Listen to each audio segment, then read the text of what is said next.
Charlamagne recently interviewed. I guess he did an interview with Stephen A. Smith.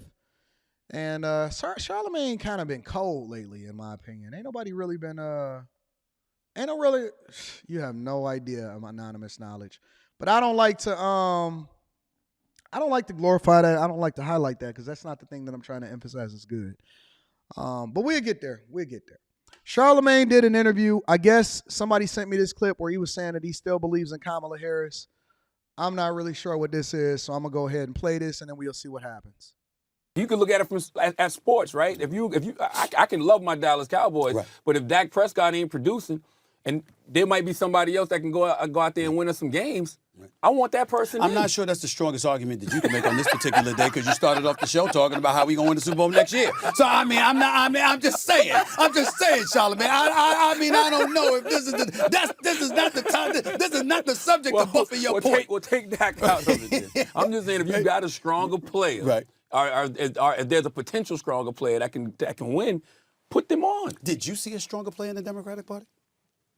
I didn't this time last year. When people were asking me, like, it felt like the Democrats had a very weak bench this time last year. But when I heard Joe Biden, President Biden, shout out to Philip Moore. Very weak bench, because it sounded. I don't want anybody. I know every time I say that, they say you say bench. No, you said bench. B-E-N-C-H. But go ahead. Right. When I saw President Biden say he thinks that there's about 50 other Democrats who can beat Trump, I was like, well, who are they? Who are they? But then, I think Governor Shapiro in Pennsylvania. I think. No, I don't think so. You don't think so? Nope. I think he wouldn't stand a chance. No. I didn't believe in Governor Newsom at first, but I started to see him make some maneuvers that I was like, okay, I can see that. Here's my question. Why are these people still trying to find somebody to be able to beat Trump? Why are we not having conversations based off of policy, based off of past experience? What have they done when they was in office already? How are you experiencing this president versus the previous term? How well was your family off? How well was the economy? Was everybody doing well? Did you like the direction of the company? Did we start any new wars? We're having a conversation of whether or not the governor of the worst state in the United States of America in California could beat Trump. California is operating at a deficit. They're operating at a deficit. They ran out all of the millionaires and billionaires. Their taxes is out of control. They then instituted new taxes on top of that in order to try to prevent the millionaires and billionaires from leaving. What are we talking about, California? Have y'all seen LA?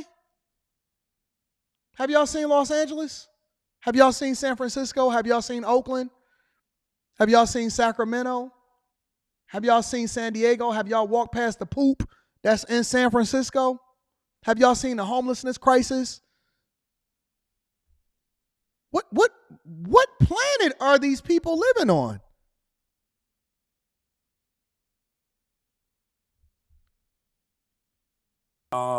I like him in terms of how he looks, how polished he is. Yeah. I mean, it's almost like somebody that used to look at Mitt Romney when he was running against Barack Obama. And they were like, he really looks good in those blue suits. You know what I'm saying? He looks presidential. I looked at Gavin Newsom, particularly when he debated Ron DeSantis on Fox News. I said, okay, he looks the part, but at the end of the day, if you look in California, you see the homelessness, you see the immigration issues, you see the economy, you see taxes, you see the price of gas and everything else. I think that's where Trump smokes him. That's my opinion. Yeah, because he can always point to California. That's right. I think Westmore in the future. In the future, yes. If we have a democracy in the future, he's got a chance. I think Westmore, Maryland. But those are like my three right now. I like Tim Ryan too. Tim Ryan was I think he was a congressman in Ohio at one point. I like him a lot too. But the light doesn't never really get shined on him like that. But those three I think have some potential. And I still believe in the vice president. I was going right there. That was my next question. I didn't hear you mention Kamala Harris, Vice President Kamala Harris. You still believe in her? I do, but we're in the bottom of the knife. Yes. We're in the bottom of the knife, and, she's been in that office for over 3 years now, and I just wish people could see the Kamala Harris that you get when you're just having a conversation with her. That is.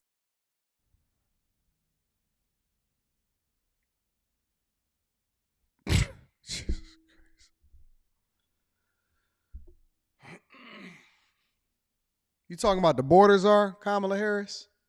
You're talking about the person who just a couple years ago, the Biden administration was fighting, and there was reports that was going out that was saying that they was disgruntled with the fact that, or she was disgruntled and her people was disgruntled with the fact that she wasn't getting more shine and more visibility from the Biden administration. This dude said, I just wish that the people could get to Kamala Harris when you sit down and you having a conversation. What? Man, listen, I don't care if you stutter every other word. I don't care if you're stuttering every other word. I want a person that is competent at the job. I don't care about whether or not you like her and she can talk. Obama was one of the best talkers that we ever seen in our life, and that's why we got so finesse. That's why we got finesse so bad. What is wrong with these people? Is exactly why I don't believe in her. Exactly that. Because I'm not questioning her credentials. I'm not questioning her ability to deliver and resonate in terms of a message. My problem is you waited too long not to. And so much time has passed by. And she's been taking a lot of hits. You know, you VP, you can't do but so much. You got to flow along with what the administration asked you to do. So I blame them more than I blame her. So now we're absolving women from responsibility. So we're blaming the administration for Kamala's failure. Well, what about when she was over in Ghana in order to advocate for alphabet community rights? So now even Stephen A. Smith admits that she's incompetent at her job, but then at the same time he's saying that, well, it's not her fault though. It's not her fault. Jesus Christ. But in the same breath, I'm looking at it and I'm saying, how could you let it get to this point? But you know what's so interesting? They gave her, there was a way for her to come in and really have like I don't want to say a heel turn, but like a turn in her, the character that we saw. Because you had Nikki Haley running around saying we should have chills up our spine for a Kamala Harris. That's right. Presidency. Like, you know, you had other people in the Republican Party saying we should be scared to death of a Kamala Harris presidency. Well, damn, why scared to death? That's not even language we use for Donald Trump. Are you ready for this? You know where I think why would you use that language for Donald Trump? And he literally had he had one of the most successful 4-year runs that we've seen in my lifetime. In my lifetime, since I've been able to follow, pay attention to, vote, and understand politics to the extent that I'm understanding the policy, how each state works, what that feeds into, every legislative branch. He's had the most powerful and prosperous and successful 4 years of any president since I've been able to vote in my lifetime. What the hell are we talking about, bro? But this just shows you that people are more concerned with identity politics and trying to figure out how they can make sense for their friends or the people that they like, instead of looking at who it is that's best for the job and the policy. What are we talking about? What are we talking about?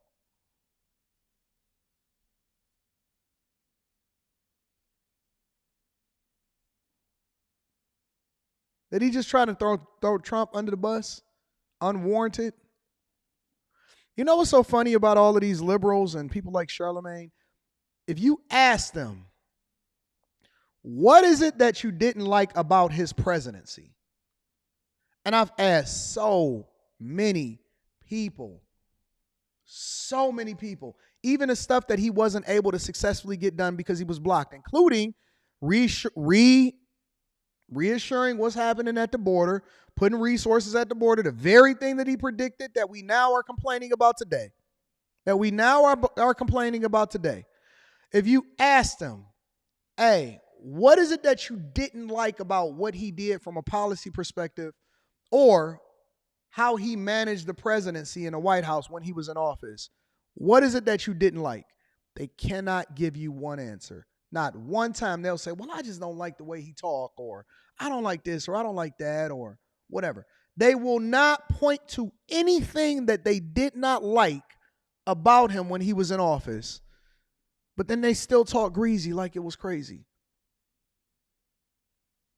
It's crazy. It's insane. Where? Ron DeSantis in the state of Florida, the education system, they try to explain that there were benefits to slavery. And they were challenging here come the slavery folks to conversation. debate them on this. And one of the challenges was to the vice president. Yeah. And she passed. If you can't debate, and listen, we gonna be neutral here. You know, we're black men, we're proud black men, but we gonna be neutral here from the standpoint. We're gonna say it as plainly as I can without trying to be offensive. If you can't debate a middle-aged white man who is saying that there are benefits to slavery, as the vice president of the United States, as a former district attorney of San Francisco, first black woman, as the former first black state attorney general in the state of California, if you can't debate that subject with a presidential candidate at the time, to me, it was one of those things, yeah, it might be beneath you. You might be swinging down because you're there and he's not because he was aiming to go for the White House. But in the same breath, that issue should have been so piercing to you, that position that they took, that should have been a fight you were willing to embrace. Absolutely, and you saw when that's what Gavin Newsom took up the fight, right? So him and Ron DeSantis actually were debating on Fox. I agree with you. Like, you got to go into that lion's den. Like, you know, I know for a fact that a lot of Democrats, so silly. you know, I feel like in her I'm position, in the third grade they right feel now, like their as a words C get student. misconstrued by Fox News. So they're kind of afraid to speak truth to power the way they want to because they feel like Fox will take a soundbite and run it over and over for their audience. It can be so what if you're willing to go to Fox because they can't misconstrue you. That's right. When you right there in their face talking to them. You're everywhere. They ain't the only network covering you. That's right. President Obama used to go on O'Reilly Factor. Right. Like Jon Stewart, even though he wasn't an elected official, he used to go on O'Reilly Factor. You see Gavin Newsom, he goes on Fox now and goes with Hannity, debates Ron DeSantis. I feel like the VP should have been doing that, especially when they were saying things like, we should be scared to death of a Kamala Harris presidency. You're only saying that because she's black. You're only saying that because she's black and she's a woman. Like, I can't do this no more. I can't do this. This is so ignorant. This is so idiotic and ignorant. So never mind the fact that she's basically been incompetent at her job. Never mind the fact that she's nothing more than, Kamala Harris has been overseeing some of the worst things that we've ever seen as far as what's happening to the community in our lives. And you're sitting here now going with the same old. Oh, it's because she black. Oh, it's because she a woman. Nikki Haley was one of the people that was running around saying that she's a woman. Oh, it's the black thing. Oh, black again. Black. Same old conversations over and over again. Never any kind of standing on policy. Just Christ.